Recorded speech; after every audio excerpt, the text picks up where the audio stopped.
Meghan. And yet again, Meghan goes to take it. He holds it back and even laughs and says no, and then continues. But twice. And it was all over the organisers not wanting her to have the mic. About what is going on with Prince Harry and Meghan Markle after she decided to call in sick to a major Costner charity event on Friday night after that damning Hollywood Reporter takedown described her as a dictator in a single gesture in front of Hollywood royalty ripped open months of whispered tension. Meghan reached for a microphone. It was pulled back.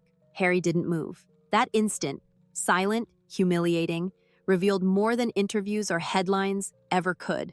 Power shifted in real time, before cameras, before their peers. What followed wasn't just a snub. It was the beginning of a collapse no one could ignore. And once the curtain slipped, the industry stopped pretending.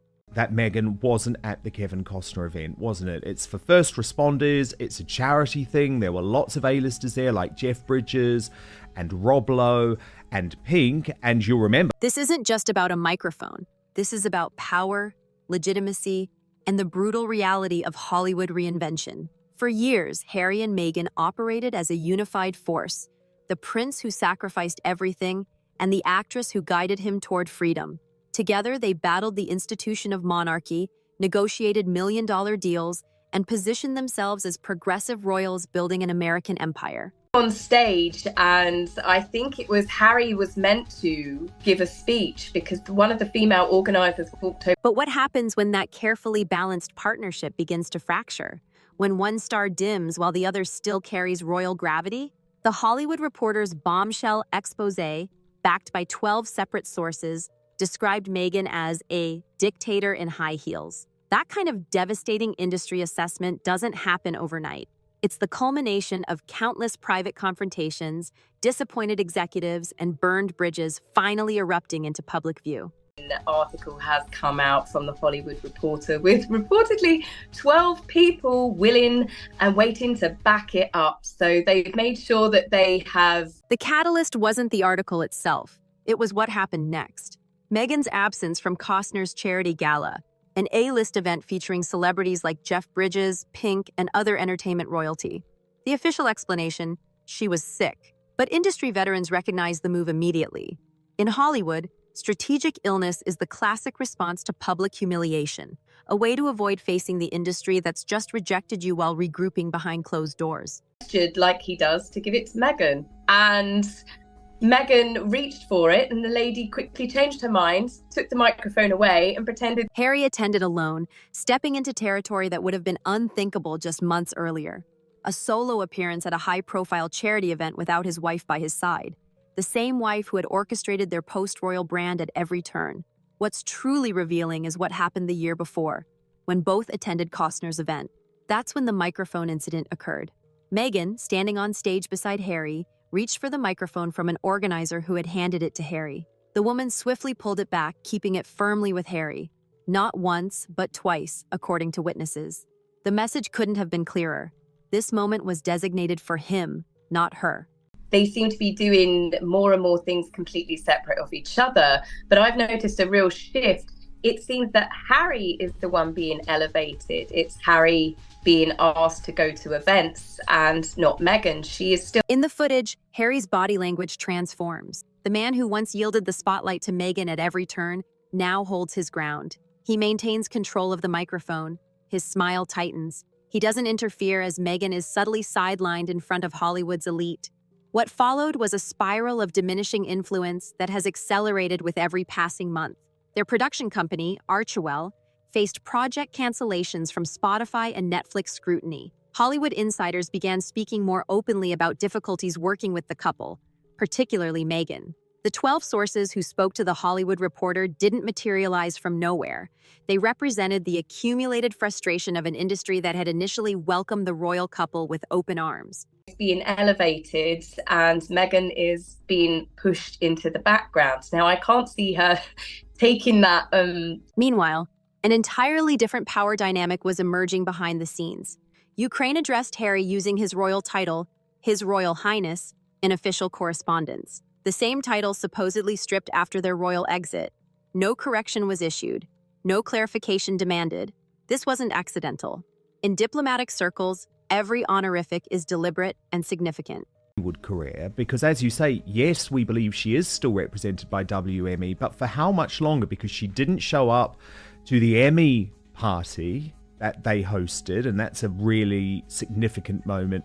The contrast couldn't be more stark. While Meghan's Hollywood standing crumbled, Harry's royal foundations remained intact, even strengthened. He was being pulled back into the orbit of an institution he publicly rejected, yet privately remained tethered to through protocols, connections, and an identity he couldn't fully shed. Thing very seriously, but I think she is, and I will come to that momentarily. But first, it wasn't a particularly good night, I have to say, for Harry either At Costner's recent event, the one Meghan skipped, the humiliations continued. Richard Marx's wife failed to recognize Harry, mistaking him for Prince William in a social media post. The prince who once commanded global recognition was now waiting backstage for acknowledgement from musicians, desperate for the validation of his royal identity while simultaneously claiming to have left it behind. Certainly their stock has significantly fallen, even locally now. Oh, it's absolutely plummeted. I think they're at ground zero. I mean, especially... Industry observers noticed something else. Harry was being invited to events without Meghan. Their joint brand was fracturing in the most public way possible. The power couple narrative that sustained their post-royal career was being systematically dismantled by the very industry they had courted. The breaking point wasn't a single catastrophe, but an accumulation of public rejections that culminated in the Hollywood Reporter article. 12 sources willing to go on record, not anonymously, but prepared to stand behind their assessment. In an industry built on relationships, this represents an unprecedented collapse of professional goodwill. Of it all, but he obviously still isn't ready to give up this push for a celebrity stroke royal lifestyle, otherwise he wouldn't continue. What makes this moment so devastating is that it attacks the very foundation of their post-royal strategy. Harry and Meghan left Britain positioning themselves as global humanitarian leaders and content creators who would transform the media landscape. Their Archewell productions would tell stories that matter. Their influence would transcend royal boundaries. Instead, they've become the story, and not the inspirational one they intended to tell. The Hollywood Reporter didn't just describe difficult behavior. It painted a picture of a couple increasingly isolated from the power structures they needed to succeed. Production deals stalled. Projects languished in development. The momentum that carried them from royal life to California prominence had stalled. The microphone moment now makes perfect sense in retrospect. It wasn't an isolated, awkward interaction. It was Hollywood physically manifesting its rejection of their carefully constructed narrative. The organizers weren't just keeping a microphone from Meghan.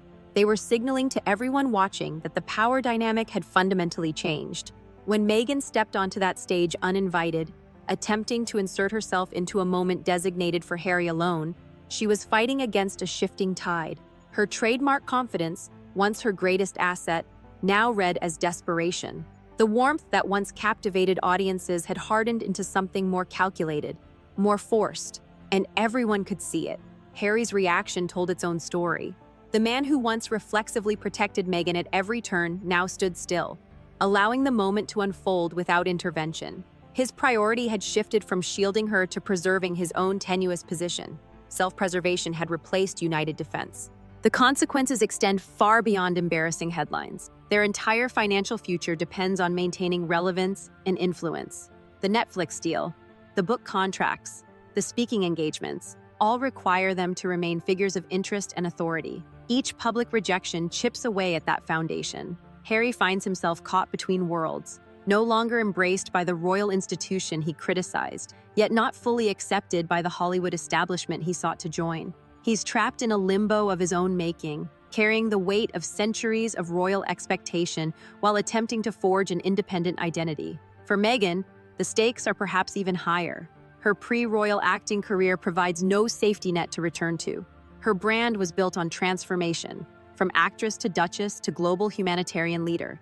Each step required leaving the previous identity behind. Now, with Hollywood's doors closing and royal return impossible, she faces the prospect of reinvention without the platforms that facilitated her previous transformations. What's most revealing about their current predicament is how it exposes the fundamental misconception at the heart of their royal exit. They believed their popularity was portable, that the global fascination with them would translate seamlessly into American media success. What they failed to recognize was how much of that fascination stemmed from their proximity to the monarchy itself. In leaving, they didn't just escape the constraints of royal life, they distanced themselves from the very source of their global platform. The institution they criticized had provided the elevation from which they launched their independent brand. Without it, gravity has slowly but inevitably reasserted itself. The repercussions will reshape celebrity-royal relationships for generations. Future royals considering independence will study this cautionary tale carefully. The lesson isn't that exit is impossible, but that the transition requires strategic humility and realistic expectations, qualities conspicuously absent from Harry and Meghan's approach. For Hollywood, this saga has provided a masterclass in the dangers of overextension. The entertainment industry initially embraced them as disruptive forces who could bridge royal heritage with American media innovation. The reality proved more complicated. Without established producing experience or clear creative vision, their potential remained largely theoretical. Beyond the palace walls and Hollywood hills, this story reflects universal truths about power, identity, and reinvention that apply to all of us. When we define ourselves primarily through institutions, whether royal, corporate, or social, separation becomes existentially threatening. Our identity becomes so intertwined with our position that independence requires not just physical departure, but psychological rebirth. What Harry and Meghan are experiencing publicly, many face privately after leaving long-term relationships, established careers, or community identities. The path to authentic reinvention demands confronting uncomfortable questions. Who am I without the labels that defined me? What value do I bring stripped of institutional authority? Can I build something meaningful on my own terms? These questions aren't unique to displaced royalty. They're the fundamental challenges of human growth and transition. What makes Harry and Meghan's story so compelling is not its uniqueness, but its universality, playing out on a global stage with stakes higher than most will ever experience, yet emotionally resonant for anyone who has ever had to start again. The microphone that never changed hands revealed more than a momentary awkwardness. It exposed the fragility of carefully constructed narratives when confronted with reality's unforgiving spotlight. In that frozen moment of rejection, we glimpsed the truth behind the fairy tale and recognized something of our own struggles in the process.